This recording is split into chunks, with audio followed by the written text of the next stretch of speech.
అందరికీ నమస్తే. నేను మీ కీర్తన, జనసేన పార్టీ రాష్ట్ర అధికార ప్రతినిధి. గత 2 రోజులు నేను గమనిస్తుంటే ఎక్కడ చూసినా ఒక మాట వినపడుతూ ఉంది. సినీ పెద్దలు కానీ సినీ ఇండస్ట్రీ నుంచి ఎందుకు ఇంకా డొనేషన్స్ రావట్లేదు, ఎందుకు సహాయ సహకారాలు చేయట్లేదు అనే విధంగా సినీ ఇండస్ట్రీ పెద్దల్ని వాళ్ళని టార్గెట్ చేసి మాట్లాడుతున్నారు. నాకు అర్థం కాని కాన్సెప్ట్ ఏంటంటే, అసలు మనం అడగాల్సింది ఎవరిని, అడుగుతున్నది ఎవరిని?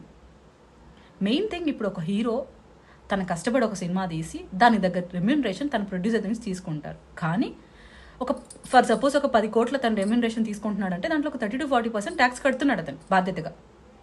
సో దానికి కూడా కాకుండా మళ్ళీ ఇప్పుడు వరద బాధితులు ఇబ్బంది పడుతున్నారంటే తోచినంతగా వాళ్ళ సహాయం వాళ్ళు అందిస్తున్నారు. ఒక్కొక్క హీరో ఒక 2 కోట్లు, 1 కోటి, 50 లక్షలు, 30 లక్షలు తోచిన సహాయం వాళ్ళు అందిస్తున్నారు. ఇక్కడ మనం అసలు నిందించాల్సింది ఎవరిని, అసలు క్వశ్చన్ చేయాల్సింది ఎవరిని? గత ప్రభుత్వంలో జగన్మోహన్ రెడ్డి గారు సీఎంగా ఉండి అట్ ప్రజెంట్ పులివెందుల ఎమ్మెల్యేగా ఉన్నారు. ఈయన పులివెందుల ఎమ్మెల్యేగా ఉన్న జగన్మోహన్ రెడ్డి గారు గతంలో సాక్షి పేపర్కి పరోక్షంగా ప్రతి నెల ఒక వాలంటీర్ దగ్గర నుంచి 200 రూపీస్ కట్ చేయించాడు. ఎందుకంటే సాక్షి పేపర్లో సంక్షేమ పథకాలు వస్తాయంట, వాలంటీర్లు ఆయనే ప్రకటించాడు ప్రైవేట్ సైన్యం అని. వాళ్ళకి జీతాలు ప్రభుత్వ ఖజానా నుంచి ఇచ్చారు.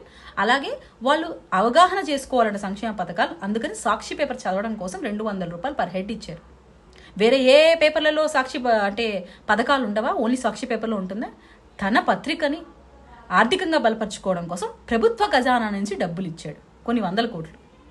సో ఈరోజు మన ఏపీలో కష్టం వచ్చినప్పుడు జగన్మోహన్ రెడ్డి గారు ఇచ్చిన డబ్బు ఎంత అండి? 1 కోటి రూపాయలు.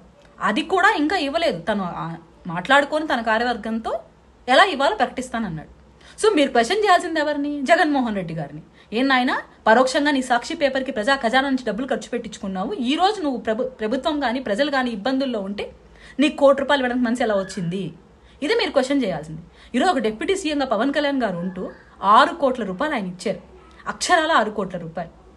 సో ఒక డిప్యూటీ సీఎంకు ఉన్న రెస్పాన్సిబిలిటీ కూడా మాజీ సీఎంకి లేదా? జగన్మోహన్ రెడ్డి గారు దోచుకుంది ప్రజా ఖజానా నుంచి సాక్షి పేపర్కి, ఈరోజు సాక్షి పేపర్ నుంచి ఆయన ఎంత ఇస్తున్నారు? ఇలా ఆలోచించండి. సినీ ఇండస్ట్రీ పెద్దల్ని సినీ ఇండస్ట్రీ నుంచి కాదు మీరు అడగాల్సింది, వాళ్ళు కట్టాల్సిన ట్యాక్స్ వాళ్ళు కడుతున్నారు.